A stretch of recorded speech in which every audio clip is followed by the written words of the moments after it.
Hello, everybody. Welcome to the latest edition of the Royal Blue podcast. You can see I'm joined by regular guest Gavin Buckland and our very own trophy winner, Joe Thomas. The silverware drought continues at Goodison Park, but there's no weeks off for us. Joe's fresh from a trip down to London where he was named Regional Sports Journalist of the Year. I believe that David Ornstein and even Joe's old mate Troy Dean, he picked up gongs too, as did Roy Keane, who probably says Joe was just doing his job. But, was Roy there? Yeah. No. Roy was doing. I think Roy was doing the England game on Monday. Oh, right, night, so, okay, yeah. They had a little video of him accepting his award from Ian Wright. So. Yeah, well, congratulations, Joe, and it's another one there. We should put it up here and on display. Yeah, well, I'd say it's more of a team effort than perhaps the awards suggest. But yeah, no, it was a really pleasant surprise, and yeah, really grateful to everyone for the support and the kind messages afterwards. So yeah, it really is appreciated. Yeah, and talking of leading lights in the journalism world, we were delighted that we had Henry Winter on this week talking about his Goodison Park memories. So that's available on YouTube, as of course is our latest edition of Goodison Park, My Home, and it was one of the most fun ones we've done so far with Peter Reid, player no less described as Everton's most important signing since the war. Gavin, I believe it's one you enjoyed. Oh, I enjoyed both of them. I thought Henry's was really good, as if I know him. Coming at it from a different angle. Yeah. What journalists take from Goodison and a match is completely different to what spectators would take, isn't it? Because you see in the background, and I remember the two games he spoke about at the start, the night they sold Ferguson and also the Graham Pole derby. I remember the first one. It's the first time I ever went to the press box ever in 1998 for Newcastle game, and Hullett was walking up. I was walking down the stairs from the old press room to leave, and Hullett was walking up the stairs, and somebody shouted to him on the stairs, "You just signed Duncan Ferguson." And on the stairs, and he went, no, wasn't. Oh, he denied it. Yeah, he denied it. Yeah. And there's also, I remember seeing Walter Smith as well. There was obviously something, I think Henry alluded to this, didn't he? There's obviously something going on in the background there. You mean his journalistic instincts will tell him, and even just as a, being ignorant of such things, he thought there's something going on here. And obviously then Dad thought, well, they must be trying to sell Ferguson, which he did on the night, and that was a bit chaotic. You got the impression, and as a journalist, it's great for you. But when I would imagine you guys know this far better than what I do. Get something like that late on when you've done your match report, it changes the entire. Well, it's like when Howard left second time round, didn't it? And he's like, it wasn't even. He walked up, yeah. He didn't walk up. I think it was Jim Greenwood certainly came up, and the old chief executive to say, "How was it on the back of an envelope?" How was resigned as Everton manager? Wow, and that was So I think that they're really great stories, aren't they? As a journalist, when you get them at the game, especially like the Newcastle game was pretty dire. To be fair, your columnist Michael Ball scored the penalty, goal, wasn't it? Penalty, at the Park End, And I remember that. I remember the Graham Pole. It's just a really good piece with Henry, because it's just coming at it from a different angle, not as a fan. And Peter was just fantastic. Peter talking about Goodison. And I agree. I don't think the mid-80s success happens without Reid. It was that important. And I think 85, 86, he missed a lot of the season. I think they would have retained the title. And it was the following year when we'd been struggling, and we'd come back into the team and give us that in about the February-March period.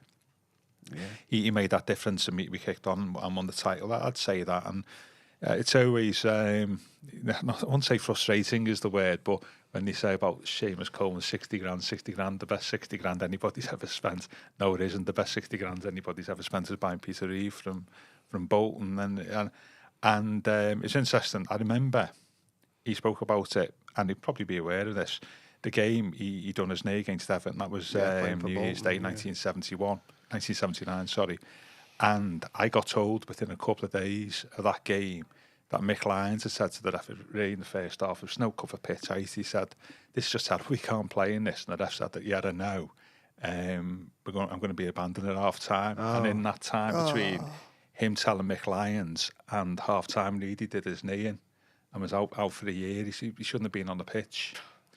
Yeah. And it's one of the great stories. My favourite one, I don't know whether he mentions it, is after he spoke about this, I think, when they got beat 3-0 by Liverpool in November '83. Reedy got back into the team as a sub against Coventry on the Wednesday. Come on, the sub got booed by the fans, but on the Sunday didn't play. And Howard said it was a really bad mistake not picking him at Anfield. And Ian St John used to have a show on Radio City called Ian St John's World of Soccer. And this fella phoned up and he's moaning at Howard saying, blah, blah, blah, blah, blah. Peter Reid should be playing. He's the best player. Peter Reid should be playing. And I think St John, being in the media, thought, there's something going on here. And he goes, just ask who's calling. He goes, I'm Peter Reid's brother. And I heard that on air. And it's not I actually heard that on air, and I thought that was funny, that. Being a Peter Reid relative, no guarantee that you're not going to give him stick notes. We found out. Exactly. That's a great story, that, isn't it? Yeah. Yes, so. No, Reedy's full of anecdotes, isn't he? And Everton's best post-war signing. I wouldn't disagree. He's just shows you can be a dyed-in-the-wool red and become a dyed-in-the-wool blue, can't you? Speaking of Ian St John, I once had a door knocking in St John when I worked on news. There were rumours doing around some of the football forums that he'd been out walking his dog and got into a fight with a fellow dog walker. And, really? Yeah. And he had that in him. Oh, God sake, yeah. Well, imagine going up to his door and knocking on to ask about it. Yeah. Did you run away? No, I did what I had to do and knocked on the door and got in the house and he gave it short shrift, just put it that way. Yeah. Basically said, you think someone's knocking me? And I believed him as well. In the 60s, I think he got sent off a couple of times. He was a really good sport about it. He was. For lamping people on the pitch, he could because he was a stocky striker, so he'd obviously big centre half, but he could handle himself, Joe. So you were lucky there, Joe. But no, he was great. He was great, Saints, and but he was dead sound as well. Reid story. That was a great story. That, but no, both are enormously enjoyable in different and completely different ways, but two of the best, I think, of the series, and it's been a great series. It's been a great series, absolutely. Thank you, guys. We better get on to 2025 now, aren't we? To be fair, it's just a week, innit? Yeah. We're not just filling here. Just one last thing. Did you ask him about his hats? No, I didn't. No. Or his general fashion sense. Well, you could have a fashion show together. We could have gone toe to toe, couldn't we, on that one? We're never going to swap outfits with the different physiques, but he was quite casual, to be fair. His phone went off, didn't it, halfway through as well? In my last book, I said when he left, Reid would be missed, but his fashion sense less so. Even in the mid-80s, he had the reputation for being an extravagant dresser. Joe Royle, of all people, says he calls him the cultural attaché for Huyton, so there you go. Yeah, and that was a great story, wasn't it? That was so apt, wasn't it, winning the English schoolboys? I think the only non-city team to win the English schoolboys, Huyton in 1971, and it was a Goodison. And as I said, he lifted the trophy at Goodison, and it wasn't the last time he lifted the trophy at Goodison as well. There we go. I promised we would get to 2025. Lifting trophies is the theme, isn't it, let's spin on.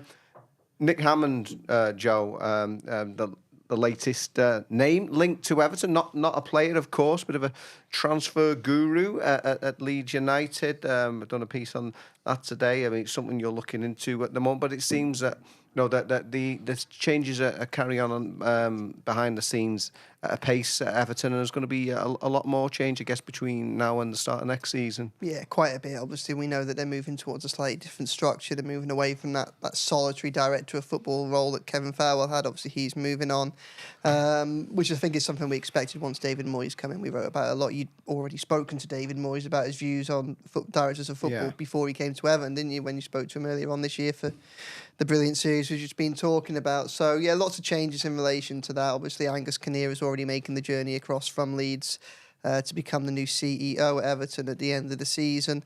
And I don't think that the links with Leeds are going to end there. Obviously, Hammond is someone that's worked with him mainly over transfers. I think he's been doing it as a bit of a freelance consultancy kind of role over recent times. I think that, we know that when people move over to different clubs, they like to have people that they trust, and people that they trust tend to be people that they've worked with in the past. Yeah. So I don't think that'll be the end of links that we see to Leeds either. Sorry, someone's just asked me here, says, why didn't I ask Peter E about when he dyed his hair black? I mean, I already asked him about Maradona, didn't I? Completely alienate him.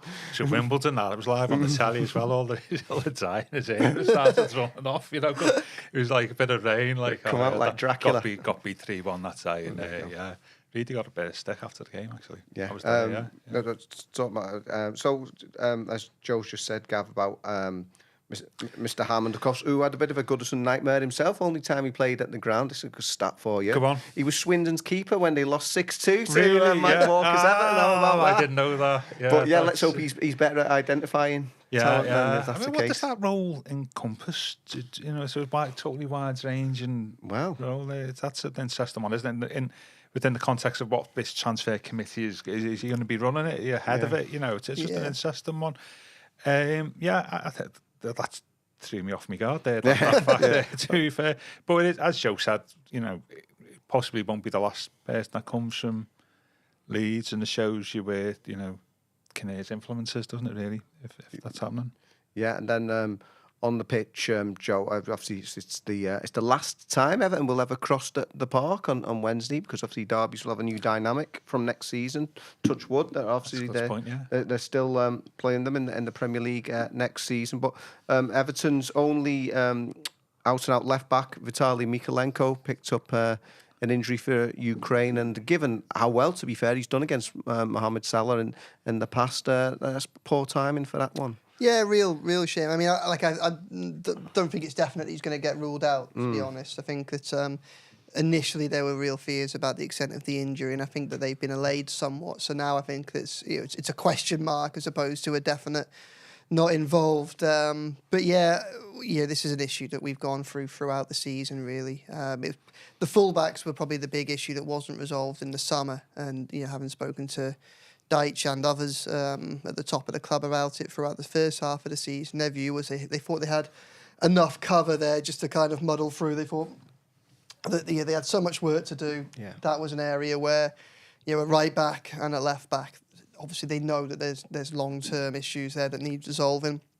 They will be addressed, or they will try and address them over the course of the summer, but they thought on the right, combination of Coleman, Patterson. I mean, I don't think any of them envisaged O'Brien. I think that was a Moyes kind of solution.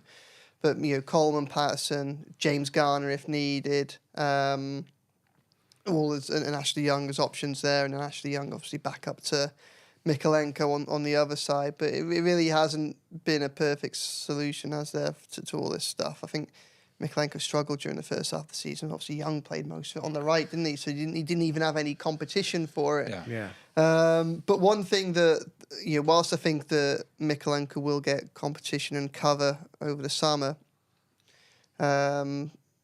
which I think is completely necessary. One thing he does tend to do is, like you say, I tend to find that he does better against the better teams. I think it's almost because we can all see that he's a defensive-minded fullback, and it's like, when there's no pressure on him to attack, that's almost when he seems to be most comfortable. So I tend to find that actually his better performances tend to come against Mohamed Salah and Bukayo Saka at Arsenal. That's where I think he often excels. He played really well against Salah at Anfield last season. Remember, it was 2 late goals and controversial at that after Ibrahima Konate got the reprieve that Ashley Young didn't get. In the first half, and then Mykolenko was brilliant in that first half of that April Goodison win. If you remember, he picked up the injury, battled through to half time. But I think there's a concern with Mykolenko because that was April last year. He picked up that big injury in the derby, and that ruled him out for the rest of the season.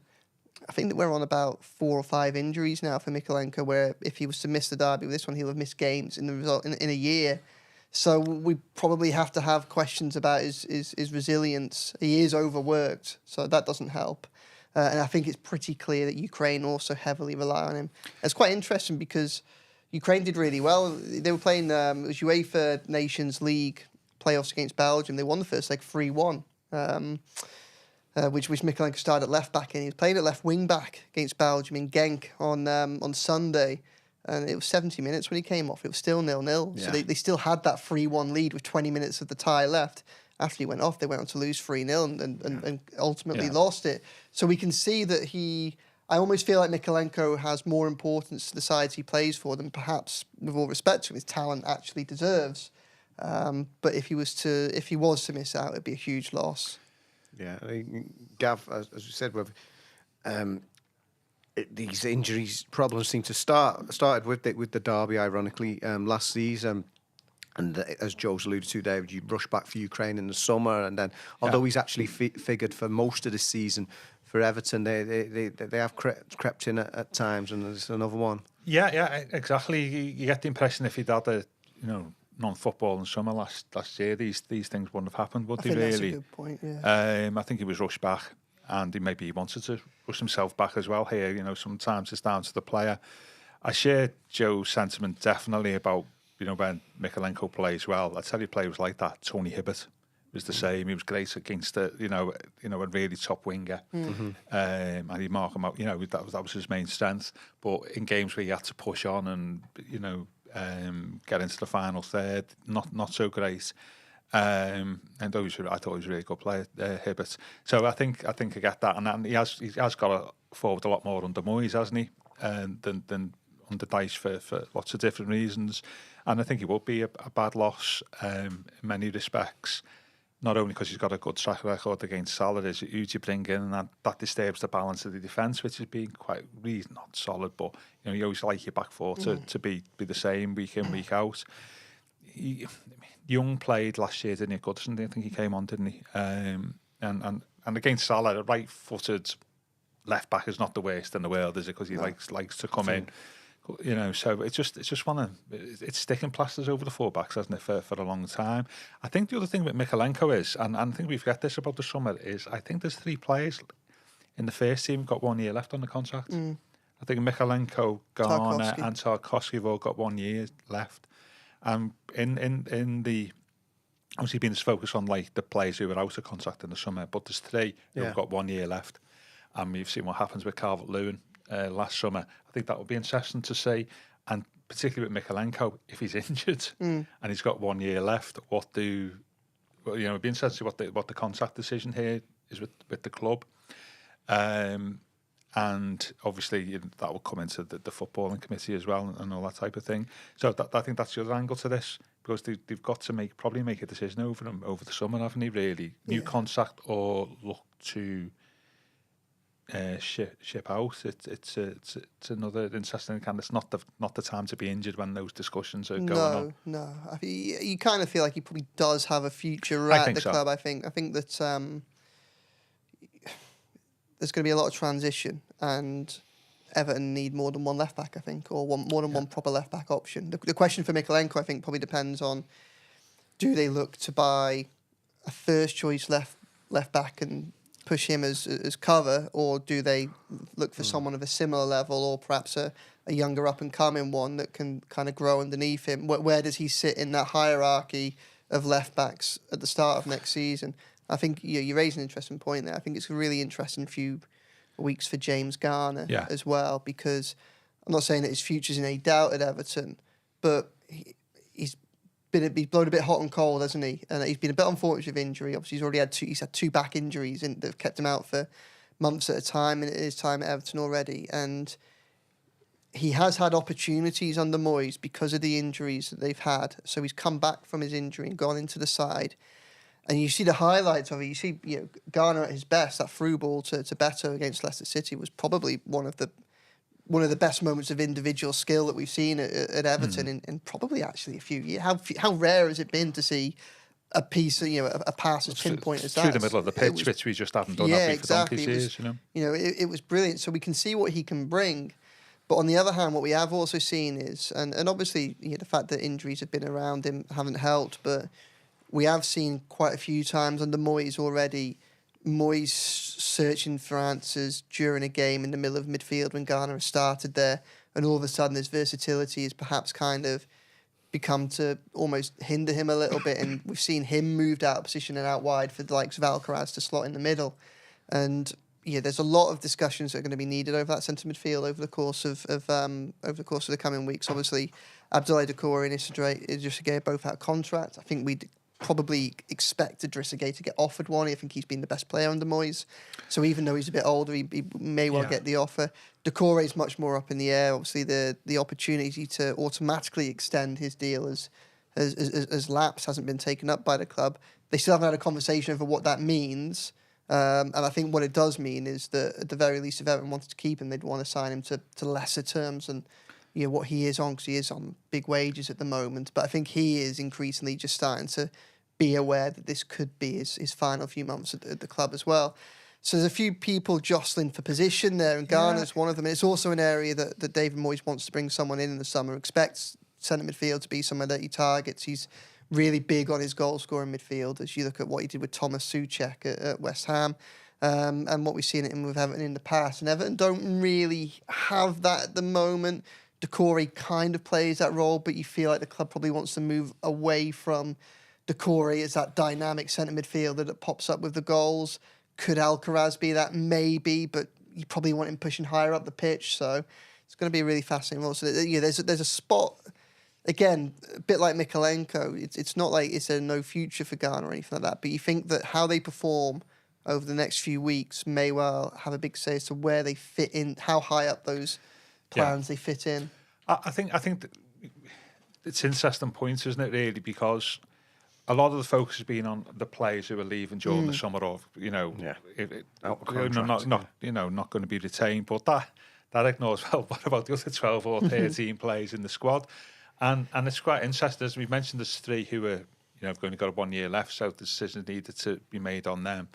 But if you have a look at it, I think Moyes got 2 years left on his contract. I think there's only 2 regular starters who've got a longer contract than what Moyes has got. I think that's O'Brien and Ndiaye you'd expect to be in. All the rest either finish or finish the same time as Moyes. So, Moyes, one of Moyes' great strengths is, and I think it's in his first time at Everton, but also it's probably accelerated as become more experienced, is that strategic view of the team. Yeah. And he'll be looking at the others as well and looking at their contract situation and saying, well, actually, I want him to go.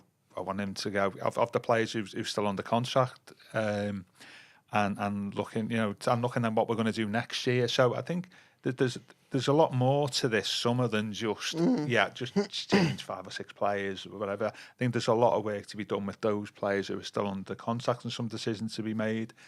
And I wouldn't be surprised if there's some players there who've got 2 years left who get sold. I think, to be fair, they look to move on, because you have to do that, don't you? Really, you can't just go plan from one transfer window to the next. You've got to be planning in 3 transfer windows time what that's going to be looking at. And I think Branthwaite is obviously a part of that. So I think it's a lot more this summer than just the 12 or 13 who has a contract. There's a hell of a lot of work to be done at the 13 who remain, and what decisions are going to be made about them. Yeah, to be fair, I've had some comments on what's being discussed there. El Tell on the banks of the Royal Blue Mersey says Garner Gay got to get a new contract, being player of the season. So that alludes to what Joe was saying about being the best player under Moyes. Then about James Garner, the Blues says, let's be honest, that pass from Garner came about because of horrific defending. It looked good, but most Championship backlines stopped that pass. Well, Leicester will probably be a Championship backline, I imagine, come next season. And Peter says, we want to push on. Miko has to be replaced by a better player. So I think it's valid points in all of that. Like I say, I think at the very least, I think Mikalenko needs competition, doesn't he? We know if you have competition for spots, that tends to improve people's performances. Yeah. And Mikalenko hasn't had competition at left back, really, has he? So that doesn't help. And I agree with Idrissa Gueye. Obviously, his age is getting on. I don't think his wages are particularly low either, but we've seen the value over the last probably 3 months of just having him in the squad there and what it does to the rest of the team. And James Garner, I think we can all see that there's a talented player there, but he probably needs to start just having a few more of those big moments, so that we can't just say that the one-offs can be, explained away by other circumstances. I think the Garner pass thing, it's an interesting one, that, isn't it, really? Because it could be argued that such was the deftness of the pass that it made Leicester's defence look worse than what it is. But it's also a general thing, isn't it, really, is that when you see even highlights of the best players, the greatest players, and their highlights reel, it's always against teams that are probably inferior to them. Right. I mean, George Best is undoubtedly, for me, most other people, the greatest British player of all time.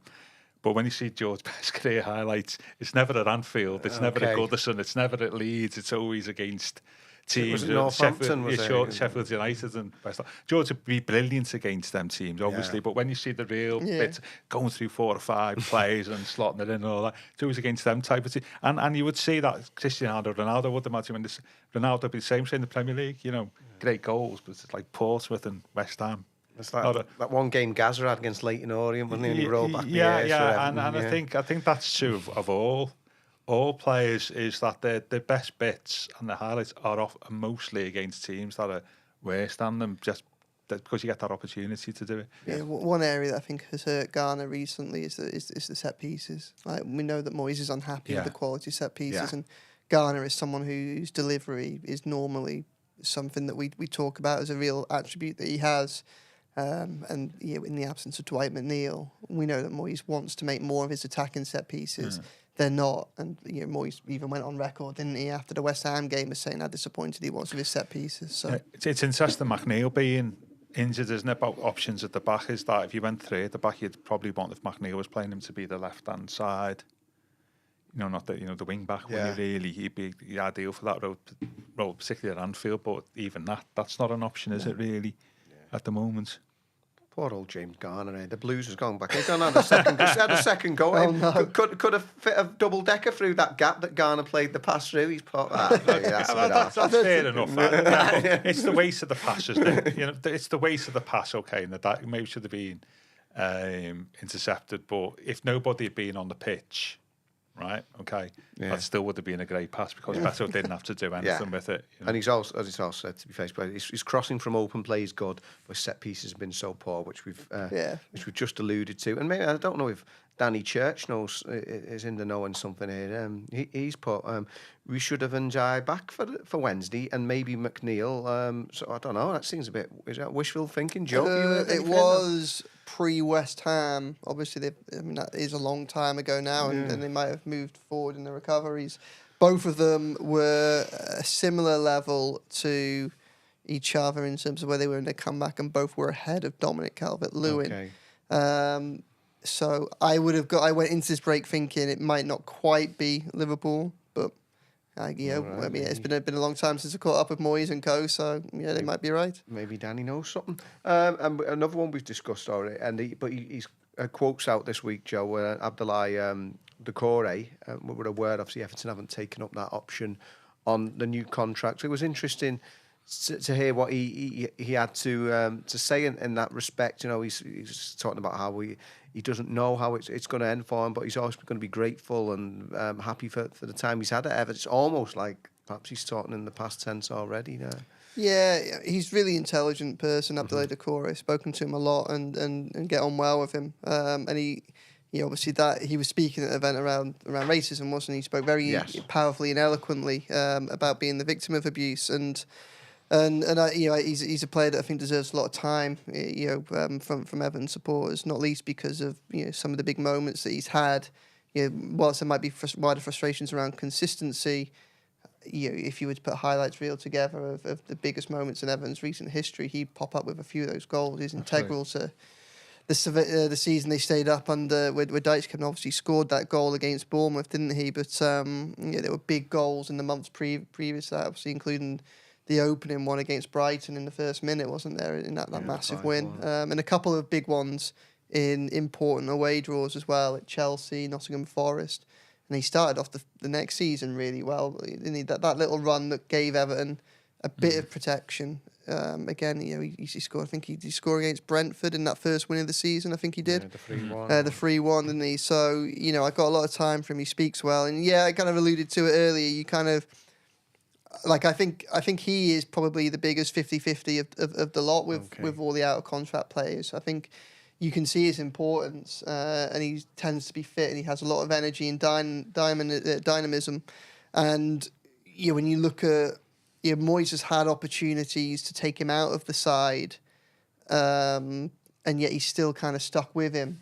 So when Alcaraz came in, and obviously Doucouré was suspended, wasn't he, after getting sent off in the derby, but he brought Doucouré back in. So I think Doucouré is someone that can quite quickly win the trust of some managers. Obviously he lost under Frank Lampard which really feels like a real black mark against his name. Lampard having frozen out Decore, given what he has done to that side since. Yeah.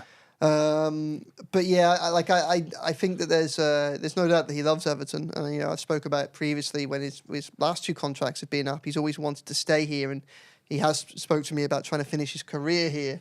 But again, I think there's probably a degree of pragmatism there as well. I think he knows his future's up in the air, and he's not taking anything for granted. Gav, I've just had another comment. The Blues, who's the one who's been commenting on James Garner, says, Decore stepped up when we needed a talisman to drag us to safety, so I'll forever be grateful for that. It seems his time has come now, especially on those wages. But of course, Everton could renegotiate and keep him. Yeah, some of that might, it's all up in the air, isn't it? For 2 reasons, really. I think Decore would depend on who else we buy on it in the first instance, and the second thing from Decore's side will be who will be, his suitors will pay him more than what Everton will pay him. So there's 2 factors there really. It's not beyond the realms of possibility that he's not an Everton player on the 1st of July, but he is on the 1st of September. To be fair, Moyes has done that, hasn't he? Pistone, he got injured in the first game, didn't he, against Bolton? And he came back. You have to do that. So you have to be careful, don't you? Moyes did do that. So I don't think it's, if he's not here on the 1st of July when his contract ends, that doesn't mean he won't be an Everton player for the next 12 months. I think Decore he's been hugely influential. I mean, that game at Brighton, that's one of the best performances by an Everton player over the last 4 or 5 years, that game, wasn't he? He was brilliant. And he'll always have the Bournemouth game, but there's a lot more than that. The irony being is the 2 players who scored the goals that have kept us up in those 2 seasons could both be out of the club in the summer, Calvert-Lewin and Decore. But yeah, I think I suspect that. Personally speaking, I think his wages have been too high for his age and stuff. I don't think they were particularly good decisions, but in terms of on the pitch, Frank Lampard might disagree, but I think he's been an asset to the club. I think the really interesting thing that we'll learn over the next few months, because I know they keep saying that they're not going to have these conversations till Everton are definitely safe. Well, Everton are safe, not mathematically, but at some point, and I appreciate that April is a really tough fixture list. But the games are going to keep counting down, and Ipswich and Leicester and the others have got to win games as well, haven't they? Even Everton losing doesn't mean they're automatically going to be in a relegation battle, even if they do go on a difficult run. But it's going to be really interesting to see how ambitious that new kind of transfer team is, how much of a job they leave themselves to do this summer. Because there are 2 ways of approaching it. They could either play the safe option, and I think that there are a fair few players there that are out of contract, and we've had this discussion here before, about how what Everton haven't had for a good couple of years is a squad. They haven't had a squad of senior players where you've got depth in every position. And I think we can all understand why they might want to move on to a situation where Decore isn't a starter, part of your starting 11, your first choice next season. But we could see why there might be value in having him as part of the wider team. And there's probably a few players that kind of fall into that category. Now, do you try and sign them up early and go, you know what, we're going to limit the work we do, we're going to focus on a handful of key positions this summer, and then we'll move that on to the next stage next summer after the 1-year extensions are up, etc. Or will we just have a complete blank slate, just wipe the slate clean and have a complete overhaul this summer? It's going to be really interesting to see what they do there. It's a kind of a really interesting tactical. So I don't think there'll be much room for sentimentality this year. I think we've already seen that with the Friedkins. Someone like Kevin Farwell, it feels like they could probably have given, wherever you are on there, should Kevin Farwell lead Everton forward or not? There was enough of an argument there to say that if you wanted an easy life, you give him another 12 months if he wants it or something like that, wasn't there? Yeah. Obviously, that hasn't happened. So I don't think there'll be room for sentimentality, but there will have to be room for pragmatism. And it'll be interesting to see where they get that balance right, because as I said, there are a lot of areas where they're going to have to address. Do they really want to be looking in the market for a new right back, a new left back, maybe a new centre back, a new centre midfielder, a new striker, a couple of right wingers, or can they actually, reduce the amount of stress that they're going to place themselves under early by just signing a few new players, even if they're not completely convinced by them, or even if they don't want them to necessarily be integral to their side next year? There is a value in having that stability and consistency in the squad. It's going to have a lot of change regardless. I think you can think around the transfer stuff is the guy from Leeds. I think he's probably going to have a greater insight into players in the Championship, isn't he, than maybe what we've had. Yeah. You know, so you would imagine that the markets he's been looking at, Championship, League One, League Two, I'd like to think that he's got more. I don't know, Everton have got, Everton have people looking at the Championship and all that, but he'll have a feel for those players a lot more than, but some of the way than what we've had in the past, because we're looking possibly at different markets. It'd be interesting to see if he comes up, obviously, enough player for them. Yeah, that might be. Maybe that we may not have looked at. And it'd be interesting to see if that's the case. It may not be the case. I just think it's just an interesting angle. Yeah, really. He'll be synchronised with Moyes in that as well. Because Moyes, obviously, we know what he did in his first stint. He liked to look at the Championship. He did it again at West Ham a little bit. But the Championship is somewhere that Moyes is still very active in looking at. And it's somewhere that I think that he will try and find the odd player from. He got frustrated by the end of his time at West Ham, how they missed out on players who were performing really well in the Championship and have since gone on to do well in the Premier League. Like he really liked and wanted to have a look at Adam Wharton, who's obviously gone to Palace, Jayden Philogene, who's went Villa and now Ipswich, and the big one, Morgan Rogers. These were all players that he got frustrated at West Ham that they perhaps weren't listening to him saying, look, these lads are good players that we want to have a look at. So, that's going to be a really interesting one. I think the days of him, jumping in the car on a Tuesday night to go to Sheffield and scout Phil Jagielka or even Dan Burn, someone that he tried to get from Darlington, back in the days. Fulham trumped him with an offer, but he was going out scouting Dan Burn back in his first stint, trying to get him out to Everton. Those days might be gone, but he still retains a lot of interest and a lot of kind of belief in those players in the Championship. And this week a piece about Chris Rigg and the centre midfield that they may have an interest in, depending on what happens with Sunderland. And there's probably going to be a few players like that he'll certainly be aware of.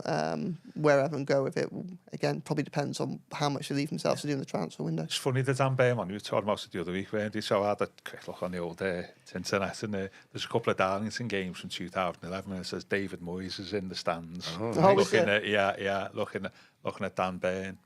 Because one thing Moyes has done better than anybody, I think, in this country in the 21st century is buy centre halves and just buy defenders in general. That's his biggest strength, isn't it? And not only buying them relatively cheaply, developing them into really good players, international players. Inside Everton defence, you could argue he did that with. So and some of the players he missed out on as well. I mean, he wanted Kyle Walker, didn't he? Sheffield United. He was sort of the midweight with Cal Norton, wasn't he? Yeah. Some of the players he missed out on that he was after, who then went on to be great players. So that's his main strength. So if Moyes was looking at a centre half or a defender during the summer, if you were the rest of the transfer committee, you'd probably go, I'll tell you what, David, we'll go with your judgment. That might make a degree of sense as well, because I mean, Everton, I would anticipate. I mean, I think Mason Holgate's nailed on to leave, and I think that Michael Keane pretty much is as well. So all of a sudden you're at a point where you've got 3 centre backs dependent on, and then depends on whether Jarrad Branthwaite goes or stays. So you can see a scenario where they might end up be looking for a fourth choice centre back, couldn't they? This fourth choice could become a third choice if Branthwaite was to go, because it looks like O'Brien will be he looks unfazed by what he's done so far. Obviously, he hasn't played at centre back, but feels like Everton have a replacement there for either Branthwaite or Tarkowski in the long term. So that's interesting. I mean, O'Brien is centre half. I'll just keep him right back. Cafu, as I'm calling him. Yeah, absolutely. This is where they're saying about it's just as important to keep an eye on the contacts of those players as well, isn't it? Yeah. Because Tarkowski's got a year left, so that factors into how many centre halves you buy as well. So I think that you could envisage a transfer committee, for want of a better phrase, where tell you what, David, you buy the defenders, we'll buy the strikers, and we'll have a conversation about the midfielders. Because the one thing that's always been for Moyes' greatest strength being defenders and centre halves and full backs. His sort of Achilles heel over the years has been buying strikers. Even at Everton, and even going into West Ham, that's the other side of his coin about his strengths and weaknesses in the transfer market. and it would be interesting to see with those angles how that committee operates, because there'll be strengths and weaknesses in people's individual selections, what they want. Nice fly on the wall that would be. Yeah, it's interesting because Gav's already talked about David Moyes and developing centre halves and defenders. Fantastic. And Joe's mentioned Jarrad Branthwaite there. So that brings me on to Jarrad Branthwaite, and obviously this week the reports that he was supposedly trying to consider his Everton future, which had not been picked by England, which is strange given that Jordan Pickford's won all 75 of his England caps while he's been at Everton. But what I would personally argue is that I think that Branthwaite is the best place to continue his development, certainly for the next 12 months for me. Like you mentioned there with David Moyes, talking about potential transfer fees. If Everton are going to be playing in front of the biggest crowds, regular crowds in their history, if they have a good season next season at the new stadium, and Moyes has already produced one of the £200 million English players in Declan Rice. Why not Branthwaite going on to bigger and better things with another good season at Everton? But obviously it's been a talking point, Joe, and what he also said to counter that is Moyes has already been on record saying there's probably one more PSR bill to pay as well, and he is the club's most valuable asset. Yeah, and he's probably the only asset really that you can think of where they could get big money immediately. Like, I mean, Harrison Armstrong's a young player that has attracted talent from some big clubs in Europe. Go on, sorry. And Chester won that. When you say big money, what would you think? So, what do you think NJ's market value would be? I don't think it would be. I don't think it would be as much as Branthwaite. No, not Branthwaite, but he is. We've got a couple of players there who we bought for. I certainly think it'd be a lot more than what they paid for him, what you paid for. Yeah. Sorry, that didn't mean. Not 70 million, obviously. Yeah. I mean, with Branthwaite, I think if someone comes close to the club's valuation, if someone comes in north of 50, then I think they will be pragmatic about it because, there's still a few. I mean, the accounts are due out probably early next week. Obviously, there's a deadline that they have to be out by, but we'll get an insight into probably the last Mashiri accounts very, very soon, or the last full year of Mashiri accounts very, very soon. So that'll be interesting to see what clues that gives us. Obviously, they only take us so far in our PSR understanding. But whilst I don't think there's any danger, I don't think there's any fear of Everton not complying this time round, there's obviously the way the regulations work, there's only so much you can do depending on what you spend and what you're bringing in and things like that. Yeah. So I think that we'll see probably a cautious Everton up to the end of June, and then we'll see a more ambitious Everton afterwards. That's when they'll spend their money in the new PSR window. And someone like Branthwaite, it's not just the fact that you might end up with bringing £67 million into the club. It's the exponential factor that then means and what you can then spend with PSR, which is also helpful. I think it helps Everton that in Jake O'Brien, whilst I'm not saying he's reached Branthwaite standards, it feels like they have a replacement there that's kind of building his experience. I think there'll be a drop-off in quality, but I'm not sure that it would be so dramatic that you would say we couldn't sell Jarrad Branthwaite. I don't think that the England stuff will really be a big impact on his decision making. I think that if he was, that'd be slightly. I feel like that we're in a quiet time of the year, and we're heading into a big transfer window, and there are some. It's helpful to have some stories that rumble through the end of the season for the coming months, and Branthwaite may well be one of them. And it's an easy, lazy one to pull at. There will be interest in. Obviously, he's one of Europe's top defensive prospects. But for the England inclusion line, I just think that's a little bit of a reach, really, because you've got Mark Way, who's in the squad and he plays for Palace. You've got Dan Burn there in the squad who plays for, albeit at Newcastle, doing very well this season. Newcastle aren't playing European football right now. And you've got Jordan Pickford behind him who, is like you say, Chris, has got, dozens and dozens and dozens of England caps, most of, all of them, yeah. Whilst he's been at Everton. So, but I think that Branthwaite will probably have to have a conversation with those around them about what opportunities you would like to explore and how they come up, because I think that's only natural, really. One thing I do think that is important is if Everton want to keep him, I think they need to properly discuss a new contract with him, because albeit he only signed a new contract last year, so Everton do hold the cards with him in any transfer negotiations if someone wants to come in. it was still very much a contract that was reflective of a young player who just burst into the first team. Whereas now he's a player that they've already turned down £50-odd million for.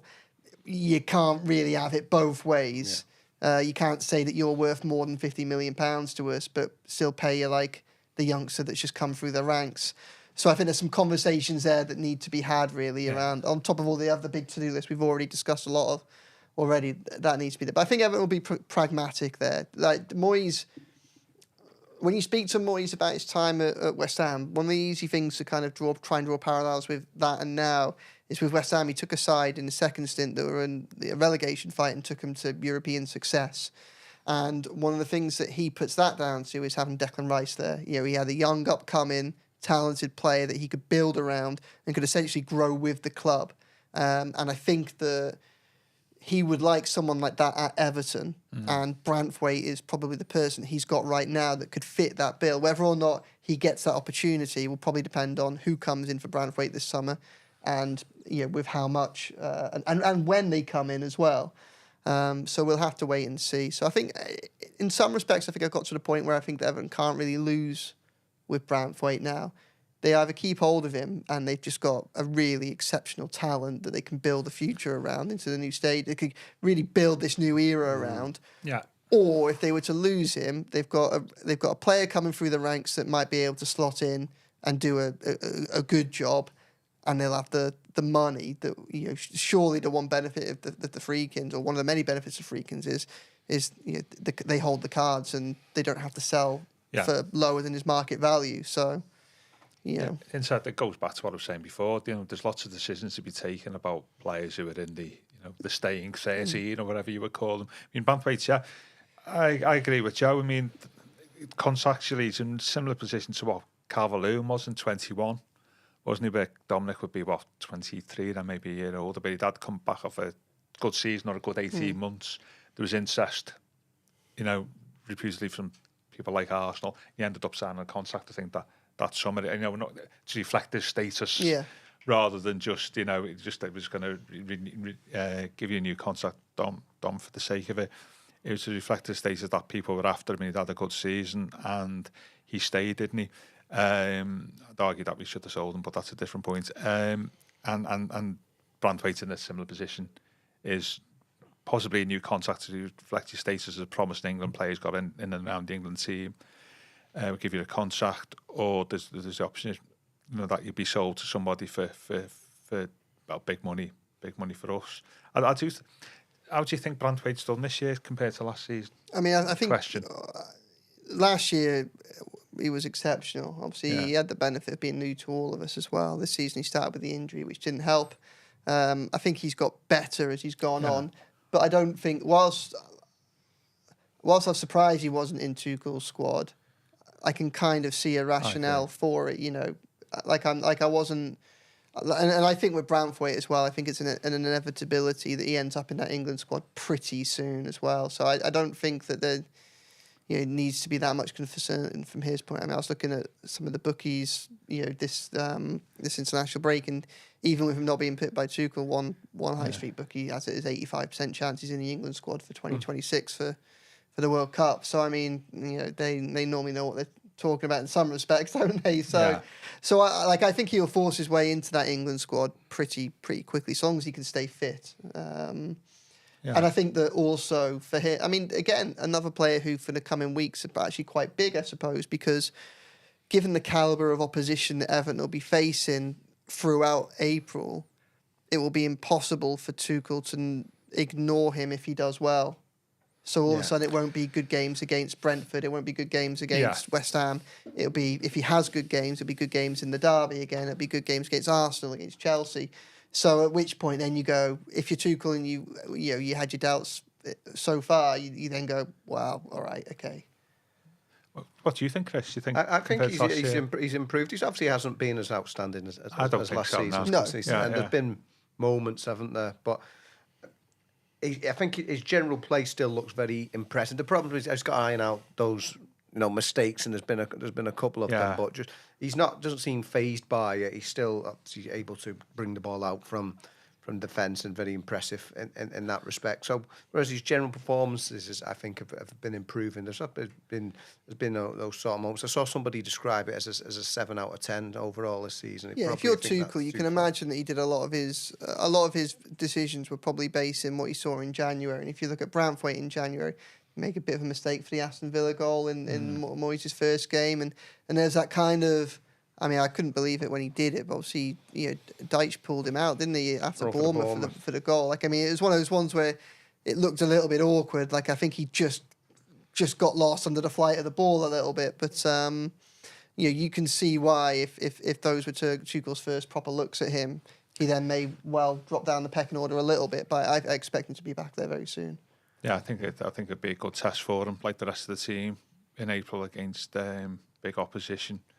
It's interesting you saying then it's more than 50 million, like last year we were talking 70 million, possibly. And it would be interesting to see what the club's valuation of him is. You suspect if they get an offer that they think's sufficient enough and Branthwaite wants to go to that club, it might be from a club he doesn't want to go to. I would expect them to take it. I get the rebuilding and be great to have Branthwaite there in the new stadium and leading the new Everton on, but I suspect pragmatism is one of the words you used. Yeah, John. I think so. that would be the pragmatic approach. I think, and as I always say, the best time to sell a player is 12 months before it's too late. And I think if a good offer comes to him during the summer, we should accept it, unlike what we did with Calvert-Lewin in 21. Yeah, it's probably worth trying to work out how inevitable it is that he moves on as well. Like there is a real chance that, I think Branthwaite and Everton are on an upward trajectory, but there's a real chance that Branthwaite's trajectory outpaces Everton's. And if you're in a situation where in 12 months' time you feel like he's probably going to go anyway, well, do you take the big money for him this summer and have a proper rebuild for the future rather than muddle on for a further year and then knowing that's going to be something that you need to address? Two other things. Well, like 12 months on, he'll only have 12 months left on his contract, won't he? So that's the first thing. The second thing is, as well, we've said about selling for PSR, Moyes saying, we've got a PSR sale to make or something like that. If you have a look at the clubs who could potentially buy him, a lot of them have got PSR issues and haven't got 50, 60 million quid in the back pocket. I made the point to get rid of, and I think that's the other factor. Still being linked with Man United, and I just, I don't want. I mean, that Man United are a massive club. They're obviously going to offer him riches that Everton, even now, probably aren't going to be able to. But they're not a club that are in a better position than Everton right now, are they? No. They got obviously they got a massive fan base and huge commercial income, and it is we know they're a massive club. But it's a crumbling stadium with a side that just doesn't make any sense, and owners that are going all over the place. Like, I mean, why you'd want to swap the stability of Goodison now for that, I don't know. Especially bearing in mind what they did last year, where they came in with two joke of an offers, balked at the Everton asking for their or turning them down, but then went and spent more money on De Ligt and Yoro. If you're him, you're thinking, well, you had that money there, so why didn't you do it on me? Absolutely. It was absolutely ridiculous. And I remember just speaking to someone about it earlier, just saying that there was a time, maybe about 12 months ago, when it looked like United were going to sack Ten Hag and try and make Branthwaite their first big signing of the Ineos era. And I thought, looks like these folk know what they're doing. Like, this could be the minute things turn around for them. And, if they end up winning stuff in the future, we'll go back, well, it's just a moment. And obviously they made an absolute mess of that. And, we've already spoken about how bad the Leicester defence was when it came to Goodison a couple of weeks ago. I think that Leicester and that Man United side were the two worst sides I think I've seen in my 3 years covering Everton at Goodison Park. They were both awful, and I made the point in one of my pieces after that I think that Man United side came to Goodison with more than they spent more than £200 million on the centre backs. The centre backs alone in their squad, and all of them were outclassed by the £1 million man Jarrad Branthwaite, who they probably could have got with a little bit more savviness last year. I just think we always assume there's a market there. There may not be. I think the United thing may depend if they get in the Champions League through the Europa League. I think that will dictate what will happen there. It's just that we always, obviously, there'd be such and such link with them, but a lot of those clubs Arsenal haven't got have a lot money, of defenders. Chelsea have got a lot, including young centre backs, haven't they? And Man City spent big on Kusanov, didn't they? When you thought So I think that's the other angle, but I'd say there's a lot of work to be done throughout the squad. Yeah, I can't stress that enough. Well, I'll leave the last word to our viewers because they've been contributing a lot on this issue while you two been chewing the fat over it, as it were. Adrian M said would like Branthwaite and O'Brien to be a future centre-back partnership, not one replacing the other. That would be amazing. Danny It's Church exciting, says isn't that it? as well. Gavin Cunningham says, if we sell Branthwaite for less than Harry Maguire went for, the club hasn't changed. So there you go, in terms of that's 80 million there. And then Kevin Murphy, I think most Everton fans realise we'll lose Jarrad, but all agree as long as we don't get screwed over on the price. So again, referring to that one. Gavin also says Branthwaite's better than Konsa and Tarkowski. Kevin Murphy, I said yesterday, offer him a bumper contract with a clause in it and let him back himself. So yeah, plenty of debate on Jarrad Branthwaite, and we've got the derby to come next week. So onwards and upwards. I forgot to say something at the start. When I was out on Saturday night, and somebody called Steve came up to me and said how much he loves the podcast, the Thinking Person's podcast. He called it. Oh wow, yeah. And I was obviously not watched many then, but no, he's very complimentary, and you always like that when people come up to you and make a point and say well done. Thank you, Steve. Yeah, absolutely. Yeah, and like I said, we'll be back with you next week with the build-up for the last time that Everton will cross Stanley Park. That's a point. So what will the like across the park? Say, what will they be called? Across Scotty Road hasn't got the same ring to it, really. What will it be called? Cross Sandhills at the moment, isn't it? Okay. Our rivals across. That's it. Our rivals across the park today. I've written that a few times. Our rivals across what? That is the there we go. Up the hill. Up Lambeth and there we go. Yeah, our rivals up the hill. Yeah, that's the task. For the house, is it for the vote? Yeah, that's your homework for the weekend, folks. Yeah. I've been your host, Chris Beesley, joined by Joe Thomas and Gavin Buckland. This has been the Royal Blue Podcast.